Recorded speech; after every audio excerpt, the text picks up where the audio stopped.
Hey Journey Buddies, thanks for joining me again today. I'm offering just a quick routine for upper body. So we start just by rolling the shoulders up, back, and around, get all the pops and clicks out, get everything kind of loosey-goosey first. Good. And we'll first start by marrying breath to movement. And the thing to be careful of here is that you don't hyperextend your elbows. You don't want a visit from the tendinitis fairy. That bitch doesn't bring money. So you're gonna bring your hands out in front of you, index and middle fingers together, palm facing the floor, and this will be your inhale. And then you extend, really squeeze your shoulder blades together, and this is your exhale. So this is where you wanna be careful that you're not popping your elbows back. So you can go at your own pace, or if you want to get your heart rate up, you can go a little deeper. So we'll just stay here. Try to keep your arms parallel to the floor. If you start to drop your hands, it can tend to pull on the neck and shoulders and you get real tight in the traps. So as much as you can, parallel to the floor and match the inhale to the exhale. So the inhale is when your hands are together in front of your chest. The exhale is when the arms are out to the side. So you can really get quite a bit going here in terms of your heart rate. Remember to squeeze the elbows, the shoulder blades back behind you as you straighten the elbows.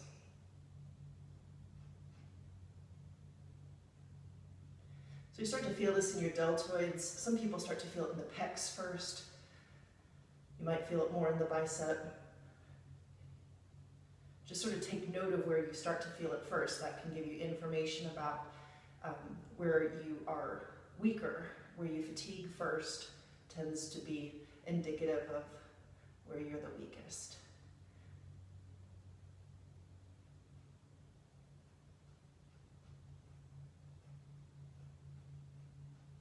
Now you can stay here if you have trouble with having the arms above the head.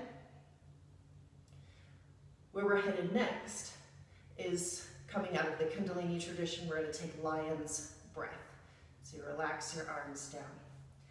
We'll bring your hands up like goalposts. The palms face each other. So you're going to inhale and you'll cross one wrist over the other above your head. And you're not way back here, you're kind of out here where you can see it.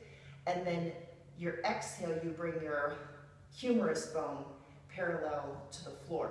If you do this, you'll really get your neck and shoulders involved, and that's not what we want. So you'll cross, bring it down.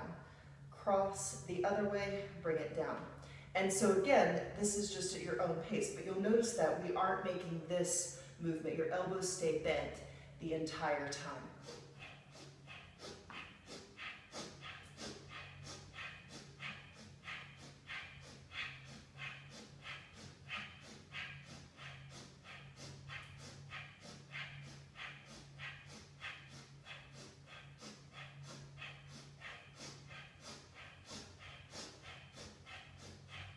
If this gets tiring for you, again, you can put the hands out in front of you and make the same movement. So if the over the head movement is bothersome, or if you fatigue real quickly up here in lion's breath, you have that option available.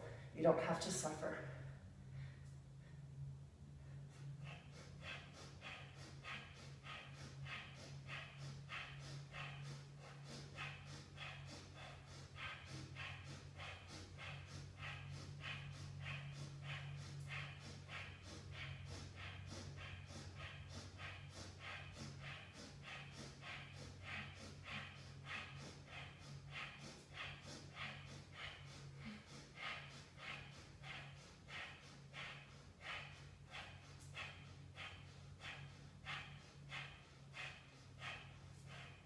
And relax it down. Now this next one has no alternative or modification, so you can just skip it, especially if you have a history of rotator cuff tears or you have dealt with frozen shoulder issues in the past, any kind of bicep tendinitis or bursitis in the shoulder. You might want to skip this one. So we're taking your index and middle finger to the floor like you are making a pyramid with your arms. So this is your exhale. You'll inhale and you'll bring the arms around up overhead so that your fingertips touch. And then they come down, flip your hands back over to face the floor. So your elbows move very minimally. You aren't ever going to make this movement, which is what I see a lot in classes. You're not bringing a plane in for a landing. You want this to be from the shoulders. So you're here to here, here to here, here to here.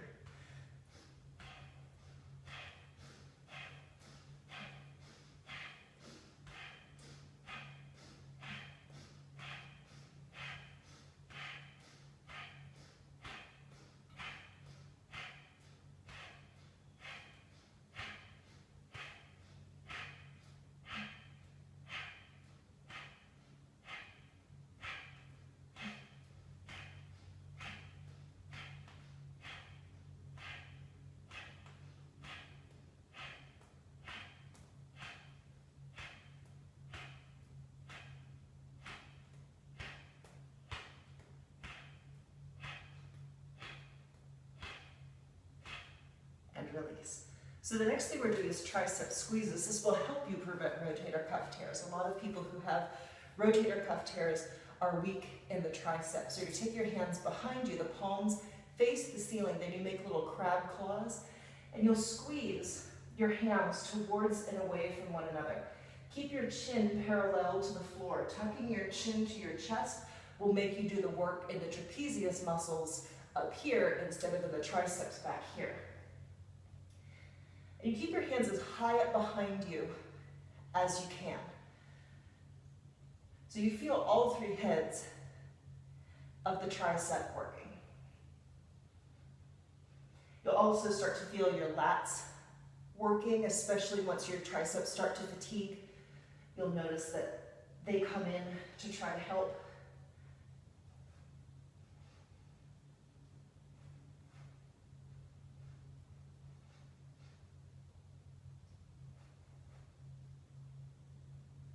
And relax. Roll the shoulders back again. So we're going to come up into all fours on hands and knees. And we're going to take dog ups. So you'll come into downward facing dog. And you'll bend your elbows and lift. So it's almost like you're going to drop down into dolphin pose. But you'll really feel the backs of your arms firing, especially if you are squeezing your elbows toward one another, toward the center line of your mat. We'll just take a few more of these.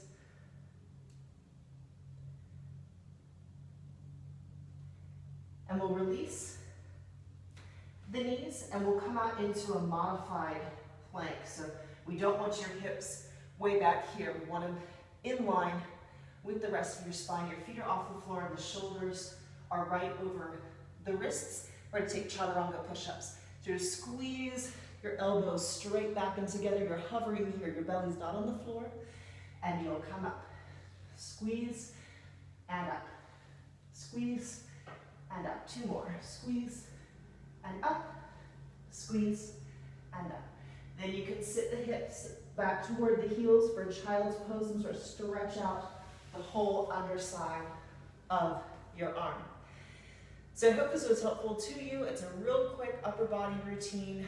Anybody can do it. If you need modifications for shoulder, elbow, or wrist issues, please let me know over at the Champagne and Chakras Facebook page, and we'll be happy to give you some modifications. Rock out with your core God.